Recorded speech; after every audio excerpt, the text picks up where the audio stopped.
Bonjour, je suis Thomas Zinski, bienvenue dans cette vidéo de présentation de l'outil du calcul automatique proposé par l'IFMK de la Fondation FOM Boris Dolto. Cette vidéo aborde la partie de l'observation et de l'anamnèse dans le calcul automatique. Après avoir pris connaissance des éléments de dossier, vous pourrez avoir accès à la deuxième source d'information qui est l'observation et l'inspection visuelle. Ça va fonctionner de la même forme que précédemment. C'est-à-dire que vous allez avoir des menus déroulants. C'est organisé en s'intéressant aux différentes zones du corps. Ça a été catégorisé en tête, tronc, bassin, membre sup gauche, membre sup droite, bras gauche, bras droit, jambes et des deux côtés. Quand vous allez sélectionner une région, vous allez pouvoir avoir du détail. Est-ce que je regarde la mâchoire, le visage, les yeux, les lèvres ou n'importe quoi, le coude, la main. Et après, vous aurez une information qui va apparaître selon votre choix. Et cette information-là, vous allez pouvoir, comme à chaque fois, dire si vous la retenez ou non. Quand vous allez cliquer oui, je considère cette information comme utile et je souhaite la retenir, c'est comme si vous décidiez de la noter dans votre cahier d'information ou dans votre ordinateur pour dire bah, là, quand j'observe quelque chose, c'est quelque chose qui est important pour moi parce que ça va m'aider à trier les informations pour trier mes hypothèses. Au fur et à mesure que vous sélectionnez des informations, vous aurez un rappel des derniers éléments que vous allez avoir effectués. Premièrement, il y a un rappel en haut permanent qui est sur le nombre d'informations que vous avez retenues par rapport à ce que le concepteur, le correcteur a jugé utile. Donc là, on note 17 informations jugées pertinentes sur l'ensemble des choses à observer. Donc, et on a encore un nombre d'observations conseillées qui sont de 13. Et après, quand vous avez sélectionné, bah, vous aurez ici observation de la tête, telle chose jugée utile, observation du bras, telle chose jugée utile ou non. Et donc vous avez un récap de tout ce que vous avez fait, ce qui vous évite d'aller chercher de plusieurs fois la même information au cas où, parce que quand il y a beaucoup d'informations, au début on peut se perdre un petit peu. Après l'observation vient le temps de l'anamnèse. Comment cela fonctionne?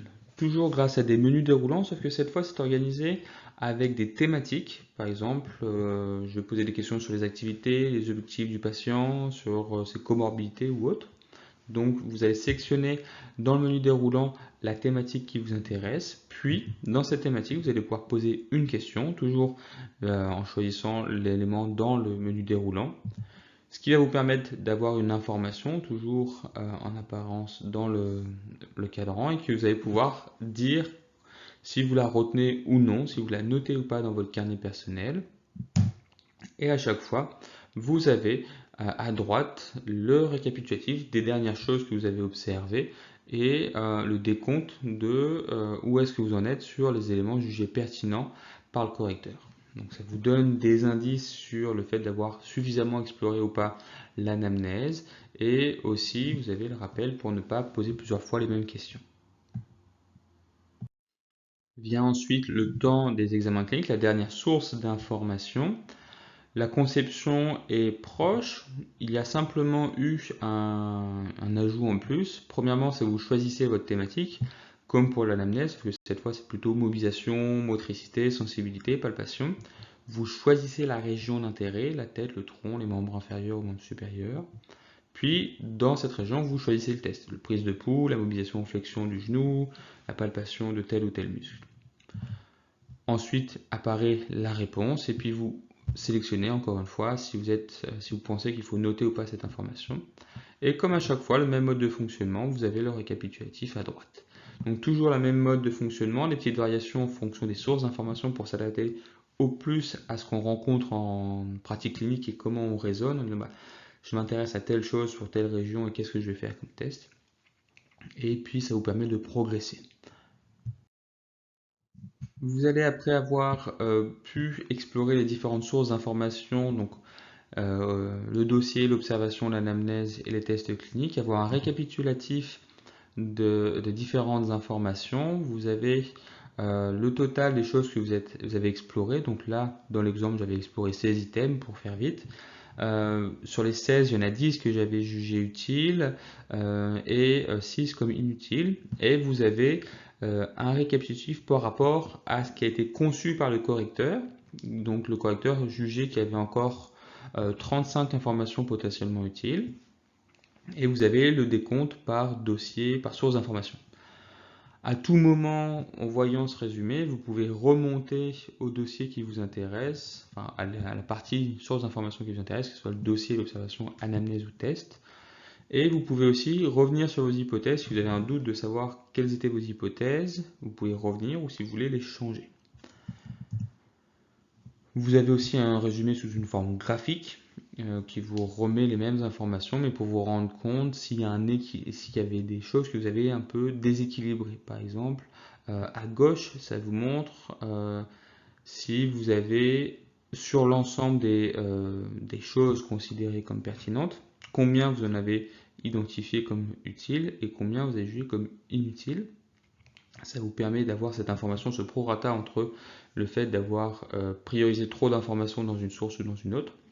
Et à droite, vous avez aussi un résumé sous la forme d'un camembert qui vous permet aussi de voir si vous n'avez pas prêté trop d'attention peut-être là à une source d'information qui serait le dossier où on a la moitié des informations que j'utilise pour mon raisonnement viennent du dossier. Est-ce que c'est vraiment cohérent avec la pratique clinique? Donc ces outils sont intéressants pour pouvoir se réguler, savoir si j'ai bien exploré l'ensemble des informations et des sources d'informations plutôt utiles.